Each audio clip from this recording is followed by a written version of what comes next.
Concord softball team trying to keep the momentum going after a doubleheader sweep against West Virginia State as they prepare for two more home doubleheaders. It is West Liberty on Friday afternoon and then Wheeling on Saturday afternoon to finish up the weekend. Head coach Alyssa Morris, your team bounced back nicely from those tough losses against Charleston. You guys swung the bats well with 4 home runs across 2 games. And then Mahaley Nicholson, a gem of a pitching performance in Game 2 against the Yellow Jackets.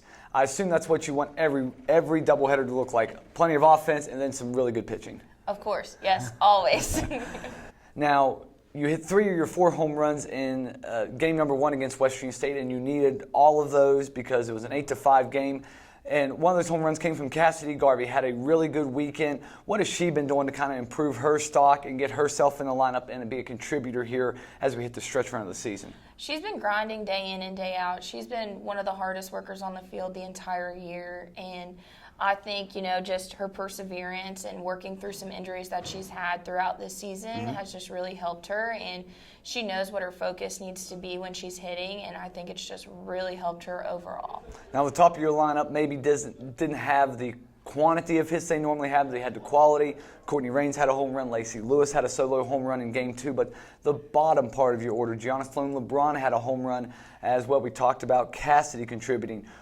How does it help the entire team whenever you get contributions from people like Cassidy, but also from Gianna, because she's getting beat up back there as the catcher sometimes? Yeah, she's definitely working hard back behind the plate. But, I think G sometimes gets overlooked in the lineup because she is in that lower half. But you also have to see that she's batting over 300 right now.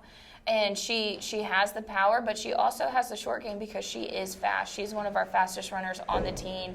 And so, with her being able to flip that lineup over at that bottom half, it really helps us and keeps our lineup going.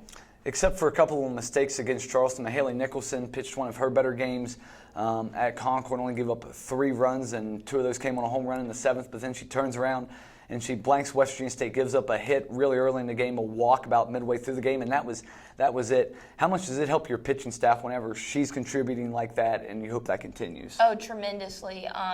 The more arms, the better. Our league can hit pretty well, and the fact that Mahaley is coming into her own and really finding a groove is super helpful because it does take some of the pressure off of our pitchers who are throwing a little bit more than what she has done this past semester. All right, now let's turn our attention towards the opponents. First, it's West Liberty. They lead the North Division at 10-2. The overall numbers on West Liberty, not eye-popping, an ERA around 4, team average around 280.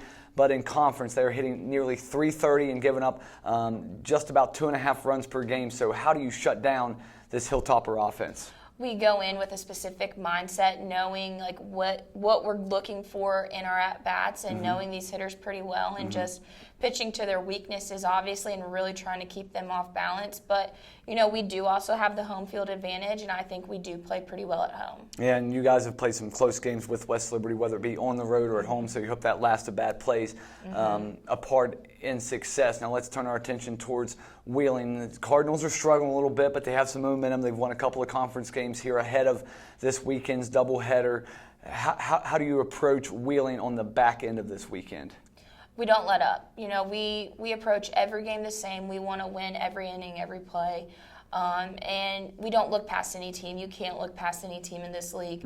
And so, just because they've won a couple of games and they could be struggling doesn't mean that they're going to struggle against us. When teams come play us at our place, I think those are always hard games. And, it's just they're a tough team. They're scrappy and they don't give up.